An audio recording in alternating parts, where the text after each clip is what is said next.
Bismillahirrahmanirrahim. Assalamualaikum warahmatullahi wabarakatuh.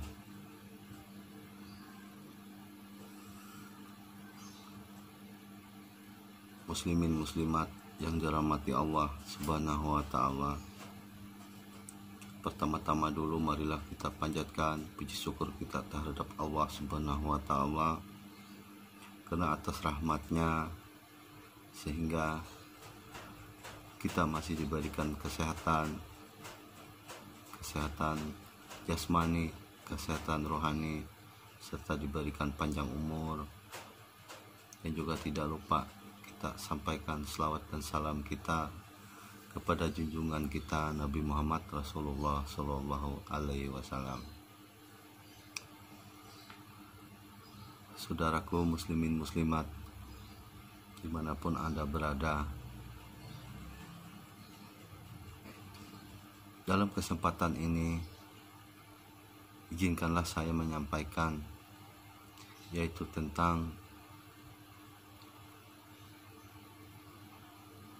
amal ibadah zikir. Karena kita hidup selaku umat muslim yaitu mengenal namanya amal ibadah. Amal artinya adalah gerik atau perbuatan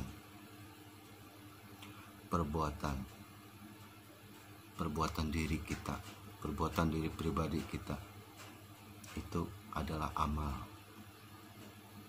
Sedangkan ibadah adalah mengingatkan, adalah ingatan kita kepada Allah Subhanahu wa taala. Jadi amal ibadah adalah perbuatan mengingat Allah, mengingat Allah sebagai Tuhan kita yang maha besar, yang maha pengampun, yang maha penyayang. Di dalam adab berzikir ini ada dua kriteria, yaitu zikir hanya sekedar zikir, ada zikir yang benar-benar berzikir. Maksud saya begini, di dalam kita misalnya mengucapkan kata-kata La ilaha illallah. Ketika kita mengucapkan La ilaha illallah, di sini ada dua karakter. Karakter pertama yaitu sekedar mengucap melalui lidah, tapi pikiran tidak klik dengan apa yang kita ucapkan. Nah, ini adalah zikir, bukan sia-sia, tapi kadarnya lemah. Artinya kadarnya tidak sesuai dengan apa yang kita harapkan. Cuma kita mengucap La ilaha illallah atau Allah, cuma hanya sebatas di bibir.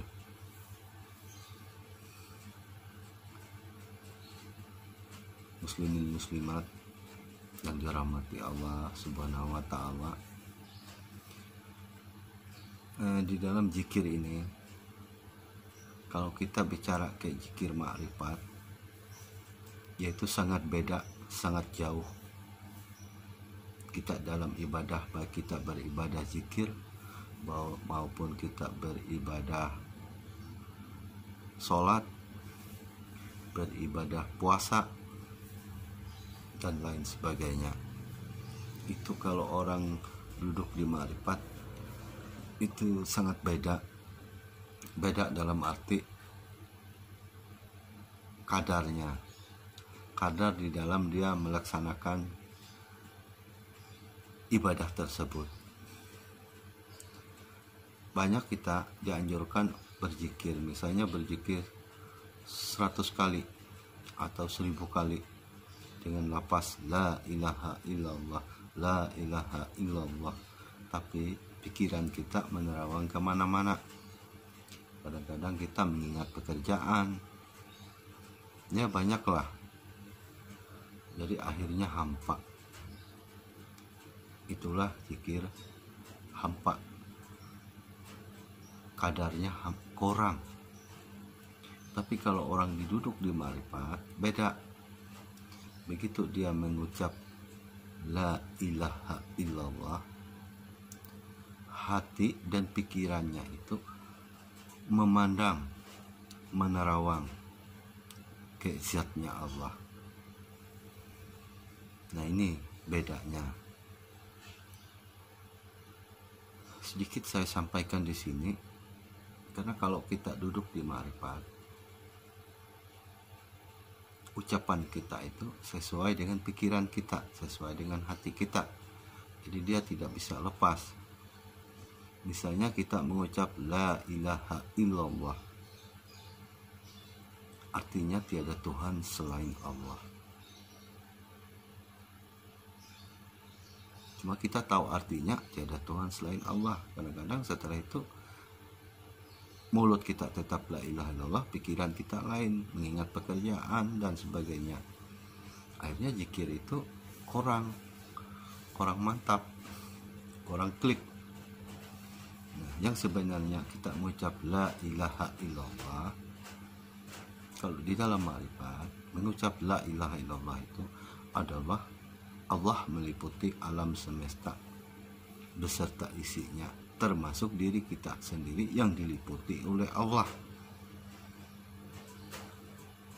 Nah, ini waktu kita mengucap la ilaha illallah, jadi hati dan pikiran kita ini hanya Allah lah yang ada, hanya Allah lah yang maha besar, hanya Allah lah yang mengatur alam semesta, hanya Allah lah yang meliputi diriku.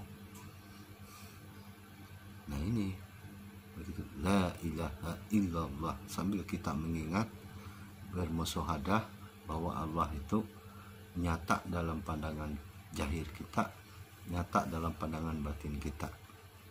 Jadi kata-kata la ilaha illallah, la ilaha illallah itu benar-benar menyatu. Karena di dalam ma'rifat, alam semesta beserta kita ini tidak terpisah, tidak dia. Karena alam semesta ini adalah Nur Muhammad, sedangkan Nur Muhammad ini disertai oleh Allah karena dia berasal dari Allah. Nur Muhammad ini adalah alam semesta beserta isinya, termasuk diri kita. Dan Nur Muhammad ini adalah kenyataan Allah, nyata zatnya Allah pada Nur Muhammad. Nah, begitu kita mengucap la ilaha illallah, maka musyahadah kita, suhud kita tidak akan berubah. Maka kita akan menemukan keasikan di dalam mengucapkan lapas la ilaha illallah. Kalau kita tidak tahu duduknya, ya efeknya kadarnya tadi lemah. Karena apa? Burung tiung pun bisa mengucapkan la ilaha illallah. Begitu juga anak-anak kecil yang masih umur 6 tahun, 7 tahun, ya bisa juga mengucap la ilaha illallah. Nah, jangan sampai kita mengucap la ilaha illallah tidak jauh seperti itu, kadarnya kurang. Nah, inilah gunanya di dalam menuntut ma'rifat itu, karena ilmu ma'rifat ini adalah ilmu mengenal Allah. Jadi kalau kita sudah mengenal Allah, maka apapun yang kita ucapkan, apapun yang kita lihat, apapun yang kita dengar, apapun yang kita rasakan, semuanya merucut menuju ke haknya Allah Ta'ala. Muslimin muslimat yang dirahmati Allah, itulah zikir ibadah, amal ibadah kita, yaitu tentang zikir. Karena zikir ini adalah puncak dari penyatuan antara hamba dengan Sang Khalik. Disinilah kenikmatan, kelezatan apabila kita menemui titik itu. Saya rasa hanya sekian yang perlu saya sampaikan. Ikutilah channel saya ini. Saya mohon klik subscribe-nya dan klik like-nya. Syukur-syukur kalau saudaraku bisa men-share-nya agar channel kita ini berkembang. Ke depan banyak yang perlu kita sampaikan kembali. Mudah-mudahan apa yang saya sampaikan ini bisa bermanfaat sehingga menggerak hati kita untuk mengenal Allah Subhanahu wa Ta'ala di dalam ilmu ma'rifat. Saya rasa hanya sekian. Wabillahi taufiq wal hidayah. Assalamualaikum warahmatullahi wabarakatuh.